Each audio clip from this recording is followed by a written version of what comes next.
On va attaquer tout de suite. Je vais vous parler un peu de eHorizon dans l'introduction et contexte. Après, on parlera de ce qu'on a fait vraiment. Là, c'est plutôt Fanny et Mathieu qui prendront la parole. On a utilisé les services Amazon et autour de la voiture connectée. Si ça marche et si on a le temps, on fera une démo, j'espère. Et puis, moi, j'ai une question que j'avais posée un peu dès le début. On essaiera aussi d'aborder la problématique des modèles de pricing et des coûts qu'on a générés avec notre petite expérimentation. Alors, eHorizon, c'est notre projet phare. C'est de la voiture connectée. Le principe de base qui est illustré ici, c'est qu'une voiture, c'est bardé de capteurs. Et ça peut être par exemple un capteur de météo. Hein, on connaît la température, on a un détecteur de pluie, donc on sait quand les antibrouillards seront allumés. Mais il y a aussi plein d'autres choses. Il y a des dizaines de milliers de types de données différents dans les voitures. Et quand on arrive chez Continental, en particulier de l'extérieur, on découvre un petit peu tout ça. Il y a vraiment énormément de données. Ce qui est en haut, c'est la cible, ou en tout cas la prévision de 250 millions de véhicules connectés. On s'est amusé à faire un petit calcul naïf. Donc nous, on l'a fait sur 20 millions, parce que 20 millions, c'est notre ambition à court terme de véhicules connectés. Et si on prenait toutes les données produites, je parle bien des données produites, hein, c'est pas les données qu'on va récupérer, mais les données produites, des dizaines de milliers, ça va parfois 100 millisecondes, 10 millisecondes.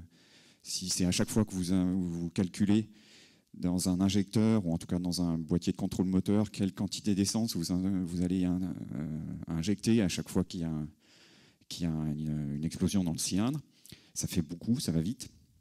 Et donc tout ça, il faut que j'accélère un peu, je pense, ça me donne 100 pétas par jour de données produites dans 20 millions de véhicules. Donc on ne va pas tout récupérer, même si on a beaucoup de moyens, on n'a pas les moyens de payer la facture de cloud avec 100 nouveaux pétas chaque jour. Et donc, il y a plein de problématiques de capture, etc. On va aller dans un cloud. En fait, il y a plusieurs clouds. Les constructeurs vont s'y mettre. Et notre objectif, il est double. Il est d'inventer, ici en bas à droite, de revenir dans la voiture avec des nouveaux services. Peut-être j'en parlerai après ou sur les questions. Et il y a aussi des choses qui vont rester dans le cloud, des vrais services numériques. Par exemple, la météo que j'ai citée et sur laquelle vous trouverez de la com de Continental là-dessus. On passe au suivant. Alors maintenant, dans le concret de ce qu'on a fait, de ce dont on va vous parler. Donc on est dans des voitures, hein, ça c'est notre voiture. Et puis ça c'est le PC, je ne sais pas qui c'est peut-être Fanny, c'est le même qui est là sur le... On ne voit pas très bien le fond. Et puis ce que j'ai mis là, c'est un exemple de composants électroniques. Et il y a des gens en gros qui sont venus nous voir et qui nous ont dit nous on fabrique ce boîtier là, alors c'est pas celui-là mais c'est une autre image, et ils calculent plein de choses, ce truc là, ils génèrent des données, et on voudrait faire deux choses. On voudrait récupérer des données en streaming, parce que ce boîtier il est connecté sur le bus CAN du véhicule, et également on voudrait aussi, ce boîtier il a un peu de mémoire et il va stocker des choses qui se passent très vite, et puis de temps en temps on va nous renvoyer toute une grosse truc, enfin grosse à l'échelle du boîtier, pas à l'échelle des big data. Et donc, on a pris ce cas et on a dit, ok, on va le faire. Et on avait besoin d'apprendre, effectivement, d'explorer dans l'automobile. Peut-être laisser encore... Et il y a aussi l'objectif. Donc certes, on voulait le faire dans le cloud. Dans le cloud, on a plusieurs scénarios. Mais également, on va tester le passage à l'échelle. C'est ce passage à l'échelle un peu que je vais détailler après. Une chose importante que je voudrais dire, bon puis comme je les ai recrutés, je peux en parler. Vraiment, j'ai parlé d'apprendre, et c'est parce que quand on recrute 100 personnes, on ne recrute pas 100 gourous du cloud. Et puis moi, en plus, je recrute les gens du big data. Donc dans l'exercice, il y avait vraiment, est-ce que c'est possible, quand on recrute des gens pour le big data, de leur dire, on va faire un truc 100% cloud, même s'ils ne connaissent pas. Et donc, Fanny et Martin ont été prêts à jouer le jeu. Et c'était au début, donc c'est une petite équipe, on devait, je sais pas, quand ils ont commencé, on devait être une quinzaine dans CDSF. Et effectivement, On devait aller vite aussi, puis tout compris, hein, le temps d'aller se connecter à la voiture, etc., à peu près 1 mois. Le reste, je l'ai déjà dit, le côté statistique. Maintenant, je veux parler ou pas. Alors, qui connaît les services managés? Qui sait la différence? Bon, il faut peut-être que j'explique un peu vite. Qui était là à la presse d'avant? C'est les mêmes à peu près. Bon, allez, je vais faire le raccourci. On a 3 scénarios pour passer à l'échelle dans le cloud. Soit on fait de l'infrastructure as a service, on instancie sur Amazon, c'est des instances EC2, c'est des machines virtuelles, et on construit toute notre stack applicative. C'est scénario 1. Scénario 2, on prend des containers. On a toute une partie, effectivement, et on peut faire comme l'a montré Alain, on fait avec Docker, Kubernetes. Et scénario 3, on n'a rien à faire presque, c'est la partie la plus managée, c'est que dans Amazon, mais dans Google, dans Azure, il y a tout un tas de services qui vous permettent de faire des choses, de faire un Lego applicatif. Vous n'avez pas de container, pas d'instance EC2, vous mettez juste votre bout de code, vous dites, ben voilà, c'est serverless, je me moque de comment c'est géré, et ça tourne, et ça passe à l'échelle de manière magique. Voilà la promesse, et en tout cas, c'est ça qu'on a essayé de faire.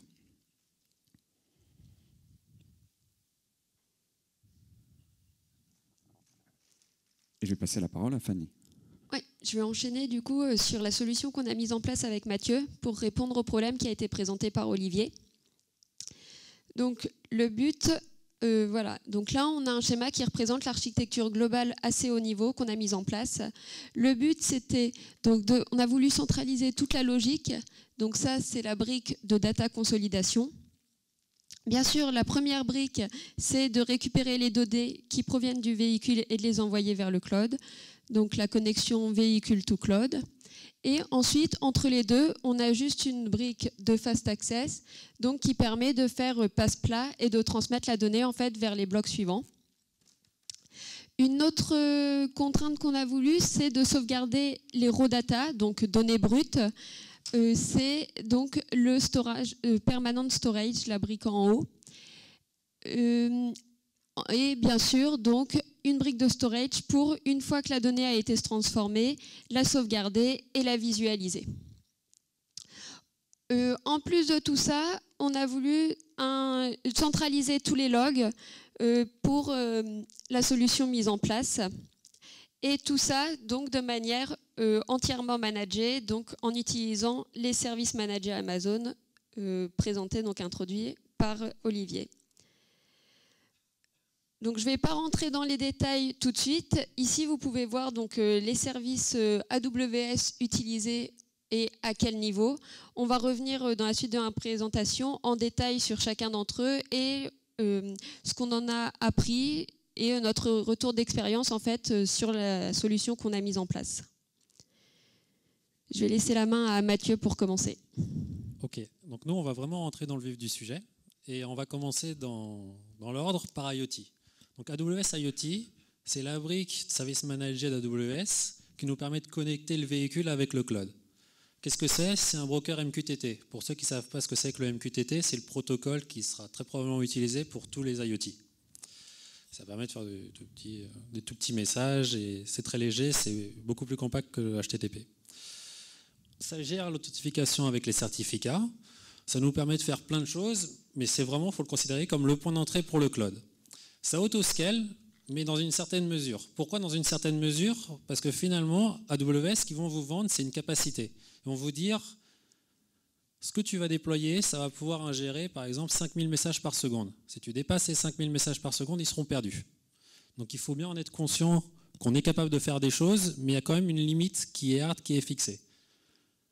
Dans les autres côtés qui sont très positifs, c'est la capacité de filtrer le message. Si on envoie un message structuré, par exemple du JSON, on va pouvoir faire des petites requêtes en SQL pour filtrer et aiguiller seulement une partie du message qui nous intéresse. Dans ce qui nous a un peu moins plu, c'est notamment le fait que ça ne supporte pas le QoS 2. Est-ce que quelqu'un sait ce que c'est que le QoS? Ok, donc il n'y a pas beaucoup de monde, donc je vais l'expliquer.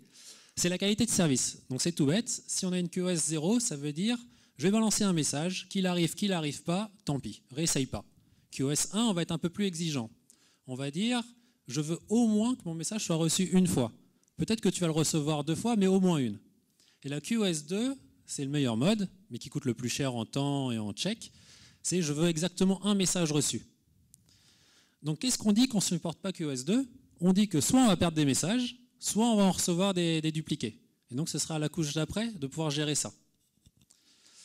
On avait vu, bon ça après c'est des petites anecdotes, des petits problèmes de connectivité, mais c'était sûrement lié à notre setup.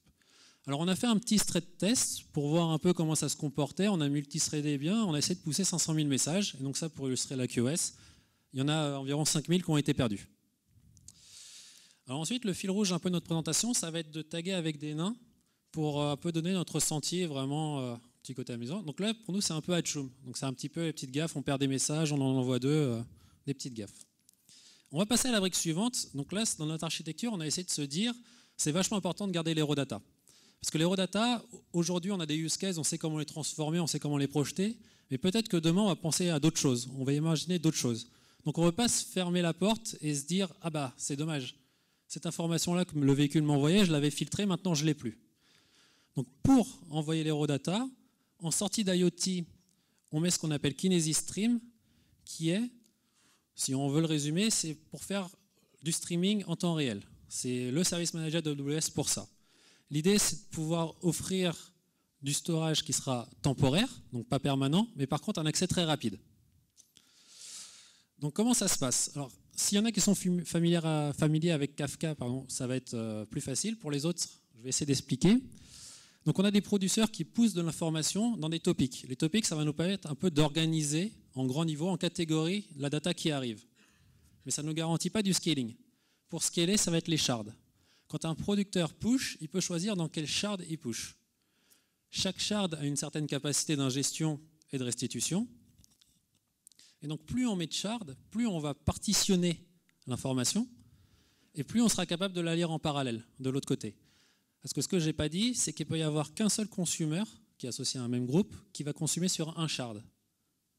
Donc si on veut avoir n consommateurs en sortie, il faut au moins n shards de l'autre côté. Donc ça, c'est vachement important pour le scaling.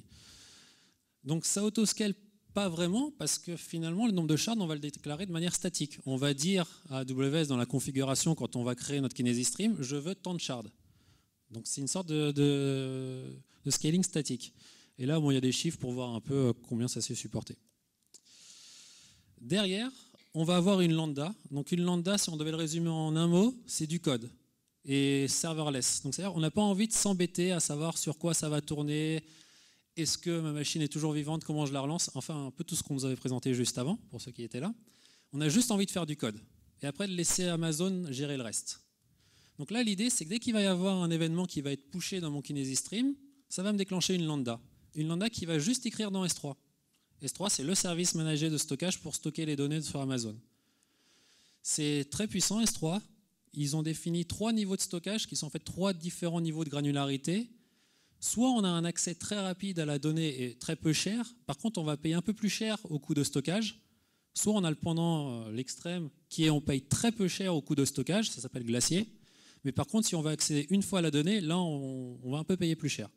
Et donc le troisième c'est le juste milieu on va dire. Donc glacier c'est très bien pour les raw data, parce que les raw data finalement on se dit, aujourd'hui je vois pas trop ce que je pourrais en faire de plus, mais peut-être que dans un an j'aurai envie d'en faire quelque chose. Donc là c'est vachement intéressant de stocker dans quelque chose qui va nous coûter peu cher. Voilà, on a la capacité d'encrypter, bon ça c'est du bonus. Le pro, c'est l'intégration. Là on a vraiment très peu de lignes de code à écrire, c'est vraiment très facile, c'est très rapide, c'est facile à développer. Le côté qui nous a moins plu, c'est le debugging. Pourquoi le debugging? Parce que finalement on a dit avec Lambda qu'on ne maîtrisait plus l'environnement. On le laissait à Amazon le soin de gérer. Nous tout ce qu'on écrivait c'était le code. Donc maintenant comment on fait pour débugger si on n'est pas maître de l'environnement? Ça c'est des vraies questions qu'on se pose. Le petit nain qu'on associe, c'est Simplet. Alors pas Simplet négatif, c'est Simplet parce que c'est vraiment très simple à utiliser. C'est plutôt dans ce sens-là. On va passer à la brique suivante. Donc la brique suivante en violet, là qu'on voit, c'est la consolidation. Là, ce qu'on va vous présenter, c'est juste notre approche speed layer, la transformation rapide qu'on veut mettre en place. On l'a faite avec des lambdas parce que c'est événementiel. Et ce qui est intéressant, qu'on voit à peu près dans le schéma, c'est qu'on s'amuse à chaîner. On a un Kinesis Stream en entrée, qui balance dans une lambda, qui balance dans un Kinesis Stream, qui balance dans une lambda. Et donc comme ça, on peut chaîner et s'amuser à chaîner les transformations. Et donc finalement, on peut très bien simuler une pipeline de transformation. Donc en entrée, notre Kinesis Stream, on balance dans une lambda. Ah tiens, c'est marrant ça. Tant pis. qui prépare un peu le message. Donc, qu'est-ce que ça veut dire? En gros, le format d'échange, c'est du Sensoris. Ah, je parlais pas bien dans le micro depuis le début. Bon. C'est du Sensoris. Le Sensoris, c'est un peu le format de message, très probablement, qui sera utilisé entre la voiture connectée et le cloud. C'est un peu ce qui est poussé, ça, c'est en train de devenir un standard. Donc on le transforme ensuite suivant les use cases qu'on veut faire, parce qu'on ne perd pas de vue quand même que le but, c'est quand même de projeter pour des applications, pour des buts. Donc là, par exemple, 3 transformations. Peut-être qu'il n'y a pas toute la donnée qui nous intéresse pour une transformation. Peut-être qu'on a envie de consolider, de faire plus de choses. Et ensuite, on repousse dans un Kinesis Stream. Et donc, on peut s'amuser à enchaîner comme ça, à mettre une autre lambda. Donc, comme je l'ai expliqué un peu rapidement, lambda, ça scale avec le nombre de shards. Si on veut avoir plus de scaling, plus de shards, on verra ce que ça implique derrière en termes de pricing. Si on a des exceptions, il y a la capacité avec AWS de récupérer les erreurs avec SNS et SQS. Alors, SNS et SQS, en 2 mots, c'est vraiment, on peut le considérer comme un peu l'ancêtre de Kinesis Stream. C'était un peu le service qui était proposé avant. Par contre, c'est assez difficile de comprendre pourquoi la lambda a échoué. C'est noyé dans les logs. Des fois, on n'a pas l'erreur à proprement parler. Et donc, il va falloir passer beaucoup de temps pour essayer de comprendre pourquoi ça a raté. J'ai l'impression que j'ai oublié quelque chose. Donc, le pro, c'est l'intégration. Le scaling des lambda. Par contre, toute la gestion d'erreurs, c'est un peu plus compliqué. Et là, on commence aussi à avoir un truc qui est assez intéressant. C'est que finalement, on a commencé à déployer quelques services managés AWS. Et ça nous pousse, comme on le voit avec SNS et SQS, à en déployer d'autres. Donc si on commence un peu à mettre le doigt dans l'engrenage, on peut se retrouver très rapidement à déployer beaucoup de services managés. C'est un peu... Là, je vais passer la parole à Fanny qui va continuer sur la pipeline. Donc moi, je vais continuer suite à la consolidation des données. Maintenant, on veut les stocker. Donc on va stocker les données dans S3 et pour ça, on a utilisé Kinesis Firehose. Donc en fait, Kinesis Firehose, il faut le voir comme Kinesis Stream, mais en encore plus managé. C'est-à-dire que cette fois, on n'a pas besoin d'écrire de consommeur, mais juste de définir en fait au moment de la création d'un Kinesis Firehose une destination, donc ici S3. Firehose, ça bufferise les messages, donc on a la taille du tampon et l'intervalle défini ici. En ce qui concerne le scaling, donc les flux Firehose donc acceptent un certain nombre de transactions et de messages. Donc, ce qui nous amène dans les avantages de l'utilisation de Firehose, donc la bufferisation des messages, qui dans ce cas-là nous permet en fait d'avoir moins de messages dans S3.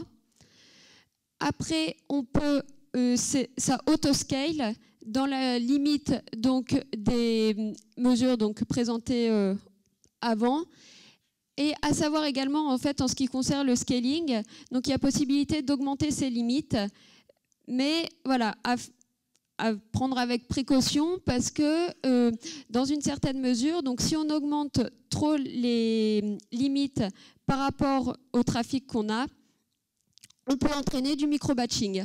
Donc c'est-à-dire en fait, plutôt que d'avoir des batchs assez importants, on va générer plein de petits batchs. Donc l'avantage, c'est qu'on n'a pas à écrire de consumer pour mettre les données dans S3. Le revers, c'est que du coup, on introduit de la latence par le côté encore plus managé de ce service. Un autre point qu'on a soulevé, c'est la convention de nommage en fait, des objets créés dans S3 qui ne correspondent pas en fait, aux recommandations S3 et qui peuvent ensuite donc, entraîner des problèmes de performance. Donc, on va continuer avec notre fil directeur et nos nains. Ici, on peut donc voir Kinesis Firehose comme dormeur. De l'autre côté, de la même manière, on va utiliser Kinesis Firehose pour rediriger nos messages vers Elasticsearch. Il y a 3 services donc, qui peuvent être définis comme destination derrière Firehose. Ici, donc, vous pouvez voir les diagrammes du coup, via Kibana qui est intégré avec l'Elasticsearch Service d'Amazon qu'on a généré donc, avec les données provenant du véhicule. Les avantages, donc c'est toujours qu'on n'a pas besoin d'écrire de consommateur, mais juste de définir la destination, donc Elasticsearch. Le service Amazon Elasticsearch, donc, qui intègre Kibana. Les inconvénients, donc on a toujours l'introduction de la latence et également donc, le fait que la création donc, du cluster Elasticsearch, on définit le type d'instance et le nombre d'instances et qu'il n'y a pas d'auto-scaling. Ça peut être géré manuellement et scalé à chaud, mais ce n'est pas automatique. Je vais maintenant passer donc à CloudWatch qu'on a utilisé donc, pour centraliser tous les logs. Ce qui est bien donc, avec CloudWatch, c'est que ça s'intègre avec quasiment tous les services Amazon. Donc on récupère tous nos logs de manière centralisée. L'inconvénient, donc, c'est que par défaut, on n'a pas de niveau de log. C'est-à-dire qu'on génère beaucoup d'informations et en plus de ça, les informations ne sont pas toujours dans l'ordre chronologique, donc pas toujours facile de retrouver d'où vient le problème.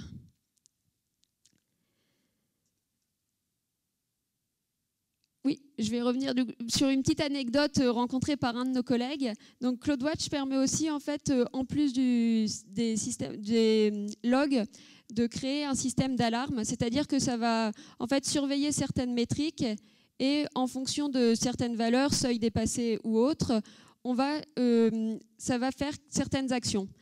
Et par défaut, on a des alarmes qui sont mises en place lors de la création, donc avec IoT, avec le shadowing. Et on a un collègue donc, qui a payé une facture assez salée suite à ces alarmes mises en place par défaut. Donc en gros, 250 € pour avoir oublié de décocher une option. Donc ici, CloudWatch qu'on va comparer à Grincheux.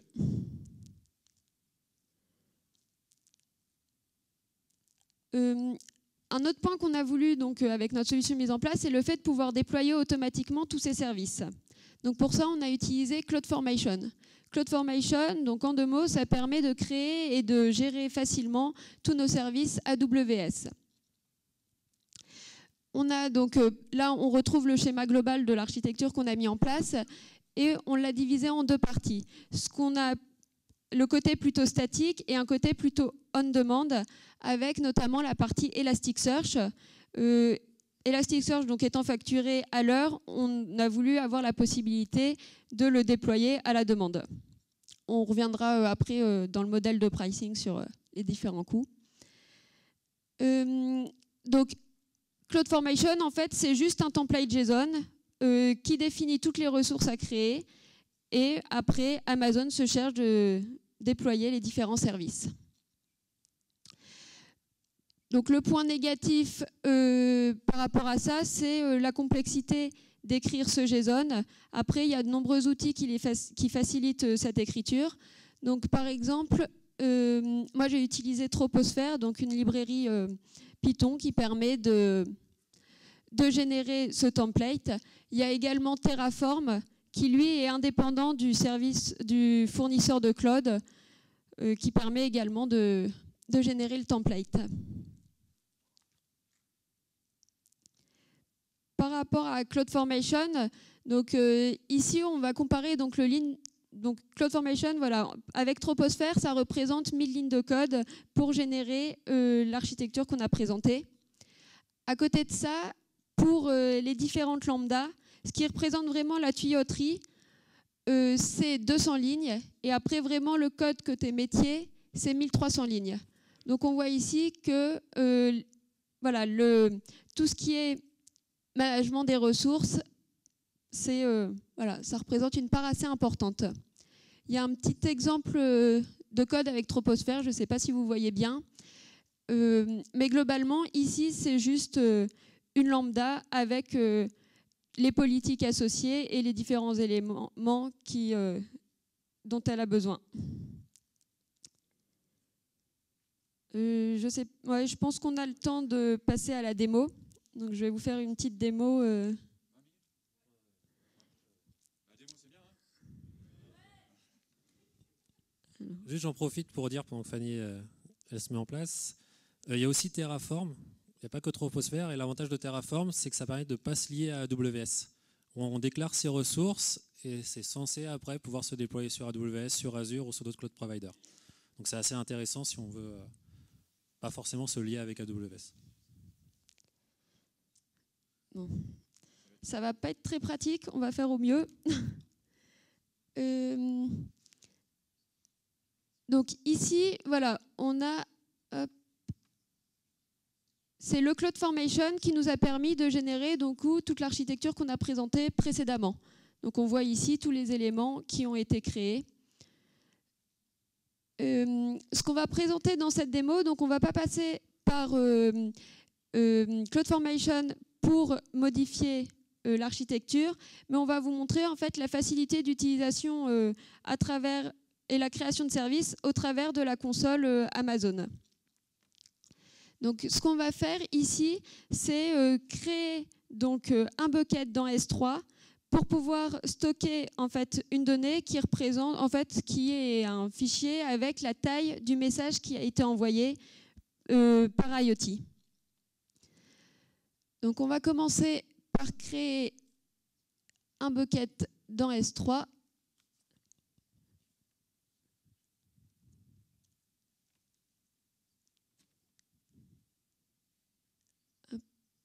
On crée le bucket. Donc ce compartiment, on va rentrer dedans, il est vide.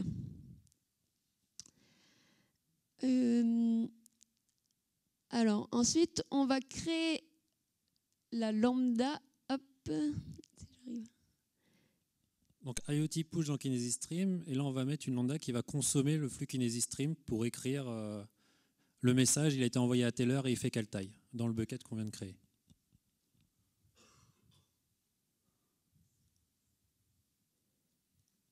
Donc on voilà, part de 0. là.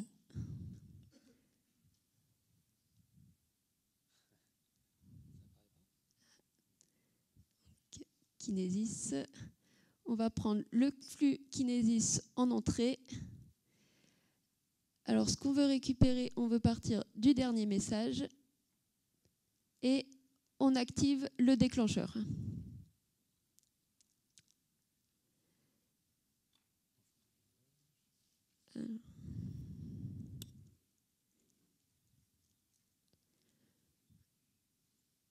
Donc, on va se mettre en Python.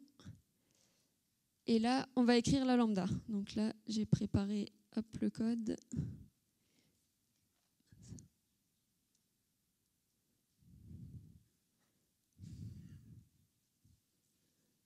Ce qui est important de voir, c'est que c'est pas le meilleur code, hein, c'est vraiment juste fait pour la démo, mais qu'on arrive à faire quelque chose en moins de 20 lignes de code.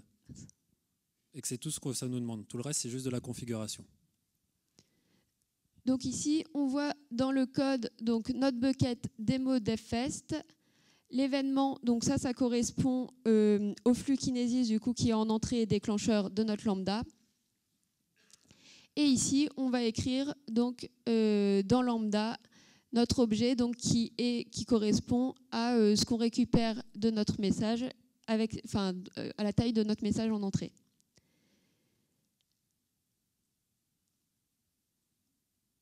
Alors, à une lambda, il faut associer un rôle. Donc, on va créer un rôle pour permettre en fait la lecture du flux Kinesis en entrée et l'écriture dans le bucket S3. Donc, rôle, c'est tout ce qui est gestion des droits, des accès.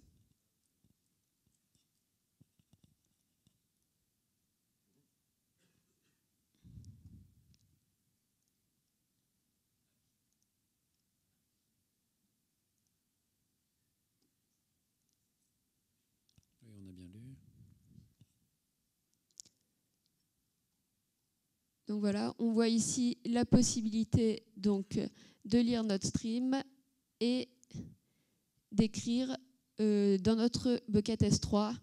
Et il faut également donner l'autorisation pour pouvoir générer les logs. Donc on va autoriser.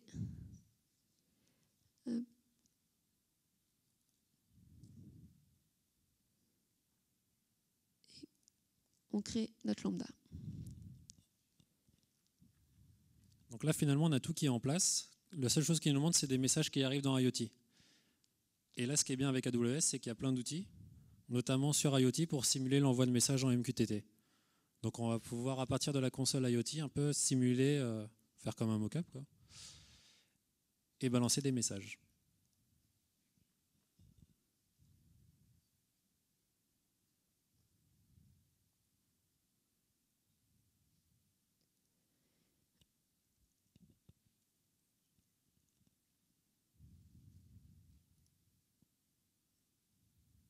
Donc là, on s'est abonné à un flux qui s'appelle CardDevFest. Donc si les véhicules, par exemple, push dans CardDevFest, par exemple, le message qui est en train de taper Fanny, ben on devra le voir apparaître. Donc là, on publie, on voit qu'il a bien été reçu par IoT. En même temps, c'était sur lui-même, donc normalement, il devrait le voir. Maintenant, on va vérifier qu'il est bien arrivé dans S3. Ah, cool. Ça aurait été dommage. On a bien un message, on va l'ouvrir. Ah, mince.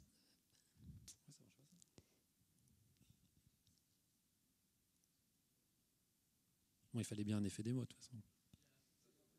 Ah.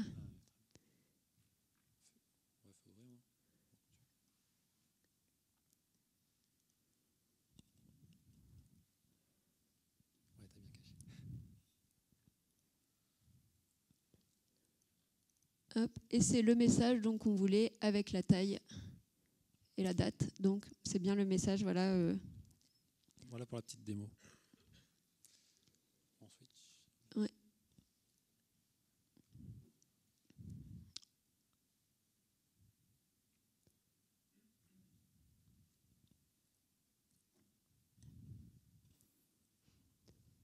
Ah, là, on va parler de la partie pricing model qui fait beaucoup rire les développeurs, mais beaucoup moins ceux qui payent.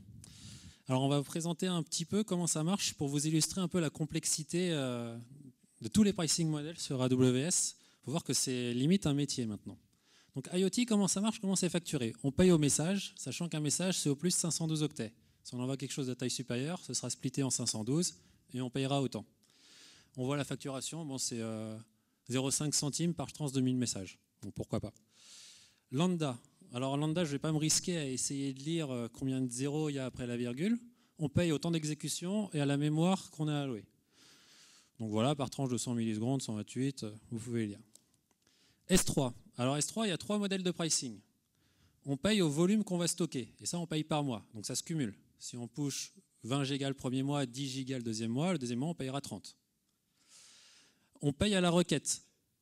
On paye à la requête. Si on fait 1000 demandes de récupérer des objets, on va payer. Donc là, on peut voir par tranche de 1000 puts, on paye 0,05 centimes. Et on paye au volume. On paye au volume, sachant que c'est toujours gratuit de rentrer et c'est toujours payant de sortir. C'est normal. Ce qui est intéressant, juste une petite parenthèse sur S3, on vous a présenté qu'il y avait 3 façons de stocker dans S3, avec Glacier qui était le moins cher. C'est possible de switcher automatiquement au bout d'une certaine durée vers Glacier. Donc par exemple, on se dit, le premier mois, j'aurai beaucoup besoin de ma donnée, donc j'ai besoin de pouvoir y accéder et de ne pas payer cher. Par contre, un mois plus tard, c'est vraiment du backup. Donc ça peut se faire de manière totalement transparente et c'est configurable. On passe à Kinesis Stream. Kinesis Stream, comme on a vu, ça scalait, mais il y avait quand même le nombre de shards qu'on déclarait de manière statique. Et ça tombe bien, on paye aux shards par heure. Donc si on a alloué 10 shards, qu'on les utilise ou qu'on ne les utilise pas, on va payer. Et ensuite, on va payer selon la quantité de messages qu'on va envoyer. Donc là, on voit par million de puts, on est à 1,75 centimes, sachant que bon, la taille, c'est toujours limité, 25 kilooctets. On passe à son petit frère, Firehose. Firehose, lui, on paye au nombre de puts. Donc là, c'est encore plus managé que Kinesis Stream. Et là, c'est juste le volume qui compte. Alors la petite blague, c'est qu'on voit que c'est des tailles de 45 kilooctets, sachant que si on envoie un message de 1 kilooctet, on est payé 45. C'est la granularité, on ne comprend que 45 kilooctets. EMR. Alors EMR, on n'en a pas parlé. Nous, on l'utilise pour la partie batch de tout ce qui est transformation, qu'on ne vous a pas présenté. Pour ceux qui ne connaissent pas, l'idée, c'est d'avoir des instances, des VM qui tournent et d'avoir installé dessus Spark. Alors Spark, ça permet de paralyser du calcul. On paye quoi? On paye aux VM qu'on a réservées. Donc les instances EC2, c'est des VM, donc ça c'est normal. On a demandé une capacité de calcul, on paye à l'heure. Ce qui est peut-être un peu plus discutable, c'est le coût par heure pour EMR. Donc c'est-à-dire que quand on a créé un cluster EMR, on va allouer par exemple 10 machines qui vont être configurées pour que Spark et tous les outils puissent tourner. et on va être facturé à l'heure. Donc il y a de la configuration qui est faite en one shot et on est facturé à l'heure dessus. Et en plus, en fonction des instances. Si on utilise des grosses instances, ça va coûter plus cher que si on utilise des petites instances. Alors que c'est la même configuration. Enfin, bref.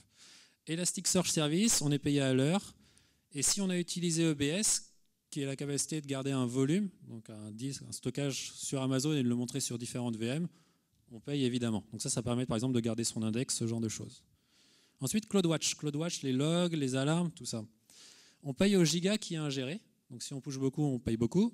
Et si on veut garder les logs, il faut payer à ce qui est persisté. Et enfin, le dernier, CloudFormation, il est gratuit.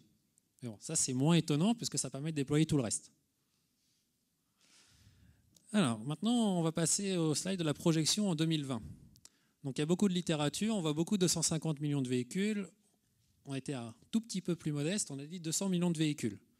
Imaginons qu'il balance un message MQTT par seconde et que ce message fait 1 kilooctet. Si on roule 5% du temps, il va falloir avoir une plateforme qui supporte en ingestion 10 gigabytes par seconde. C'est quand même assez impressionnant, je trouve. Ensuite, je vais vous remettre ce slide pour que vous voyez bien les coûts. Donc, je vous laisse 2-3 secondes. Et je vais vous demander, avec ces chiffres-là, sur ce use case-là, combien ça coûterait. Donc, on va faire un petit sondage. Qui pense dans la salle que ça va être à peu près équilibré entre tous les services managés? Personne? Qui pense que ça va être S3 le plus cher? Personne? Si, un petit peu. Lambda? Un petit peu de Lambda. IoT? IoT? Kinesis, Stream ou Firehose? Ok, bon, les logs, on va passer. Donc, la réponse, IoT, plutôt très largement, avec 260 millions de dollars par mois. Ce qui représente un coût par véhicule de 13 $ par mois par véhicule. Donc ça, c'est assez impressionnant quand on voit que les voisins à côté, ils sont plutôt dans l'ordre du centime. Bon, un petit bémol pour S3, où ça va se cumuler. IoT, ça ne cumule pas, S3, ça cumule, donc il faut un peu se méfier. Voilà, je vais rendre le micro à Olivier pour la conclusion. Faire une conclusion rapide, pour laisser la place à peut-être quelques questions. Déjà, un des premiers éléments de conclusion, c'est qu'ils ont réussi leur challenge de ramener les données dans la voiture, satisfaire tous les gens qui voulaient analyser les données, et puis nous faire un benchmark quand même et une première expérience sur les services managés. On a progressé depuis, mais on est quand même assez content d'avoir pu apprendre. De ce point de vue-là, Amazon est bien foutu, il y a la bonne doc, il y a les bons outils, et de manière autonome, c'est possible de le faire. Donc si ça vous chante, on vous recommanderait plutôt de vous lancer, et même sans dépenser, on n'a pas dépensé les 260 et quelques millions de dollars pour le mois de notre expérimentation. Les petites difficultés, on en a déjà noté quelques-unes. Moi, celle que je retiendrai, qui est au-delà du debugging, etc., c'est quand on va aller passer... Il y a deux choses. Il y a passer à l'échelle en nombre de messages, et après, il y a passer à l'échelle plus dans le côté organisation, gestion des droits, les côtés administratifs, le côté un peu enterprise des choses. Et ça, c'est toujours compliqué quand même. Et donc, il faut prévoir l'effort là-dessus. Fin de la conclusion. J'ai toujours mon petit fil rouge à moi. Si ça vous intéresse de faire des choses comme ça, je vous rappelle qu'on recrute toujours. Et maintenant, on peut passer aux questions.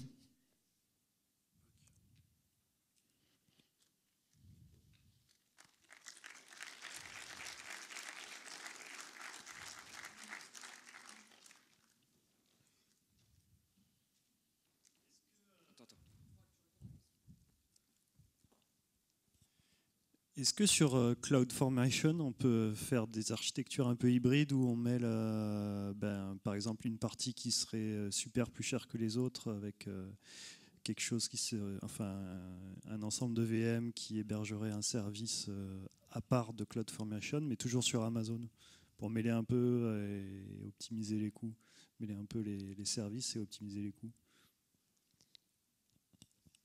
Alors, je ne suis pas sûr d'avoir compris très bien la question, mais CloudFormation permet de tout faire, toutes les ressources Amazon, mais que Amazon. Par exemple, sur l'Elastic, si on veut gérer soi-même les shards sans payer à la shard, donc se configurer soi-même ces VM avec ce qu'on veut dessus et le mêler à toute l'architecture CloudFormation. C'est-à-dire, typiquement, tu viendrais, tu as ton appli, ton Docker avec ton ESS, enfin pas ESS, mais Elasticsearch, et tu veux le mettre dans CloudFormation. Alors, je pars sur le contrôle des experts, surtout que Mathieu n'a pas de micro, mais pour moi, tu peux faire ça. Tu vas créer tes instances, tu as même des services dans Amazon pour gérer le code ou gérer tes applis et créer ton conteneur. Le Kubernetes hébergé est lié aussi sur Amazon. Et donc, je pense que je répondrai oui, on peut le faire avec CloudFormation. Tu peux faire du non-managé quelque part.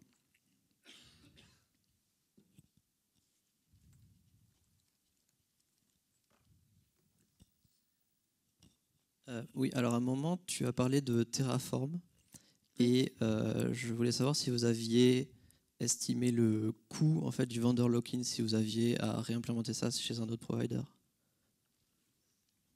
Non. Je ne sais pas s'il y a d'autres questions, parce que moi j'en ai plusieurs. Ouais. On va faire tourner. Vous voulez me faire courir, c'est ça? Je n'ai pas vu, Alexia? Ah, Stéphane.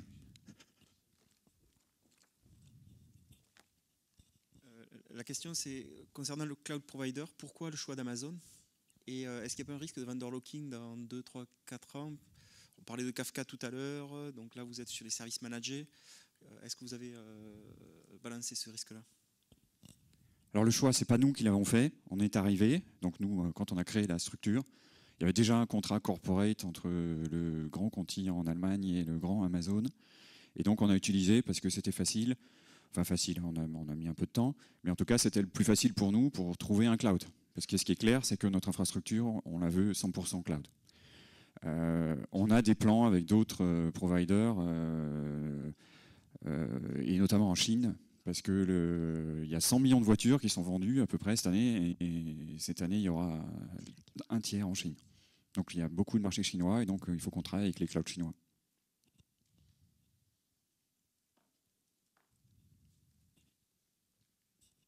C'était pour savoir si vous aviez un peu calculé le point d'inflexion à partir du moment où c'est plus avantageux en termes de coût de passer sur une offre cloud que d'héberger ça sur un data center interne. On ne l'a pas étudié. On pense qu'un jour, on pourra avoir notre propre data center, parce que ça coûte quand même cher, tout ça. Aujourd'hui, le time to market est plus important. C'est même pour ça, d'ailleurs, qu'on étudie des services managés. Et on n'a pas, par contre, les 3 scénarios que je citais, soit infra as a service, soit les containers, soit les services managés. On sait qu'on va faire les 3.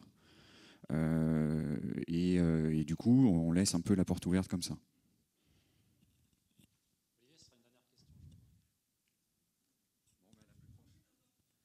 Oui, c'était pour savoir si vous aviez étudié les contraintes au niveau de la confidentialité des données, puisque si ça part chez Amazon, c'est des data centers gérés par les Américains.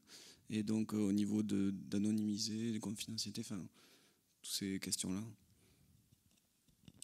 Alors ces questions-là, elles sont épineuses et en même temps super incontournables pour nous. On a toutes des équipes entières, enfin une équipe en particulier qui travaille sur ce côté privacy.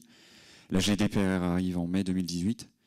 Alors certes, les clouds vont afficher l'étiquette compliant, mais oui, c'est un réel problème. On va anonymiser, on va pseudonymiser. Dès les premiers essais qu'on fait, on chiffre tout.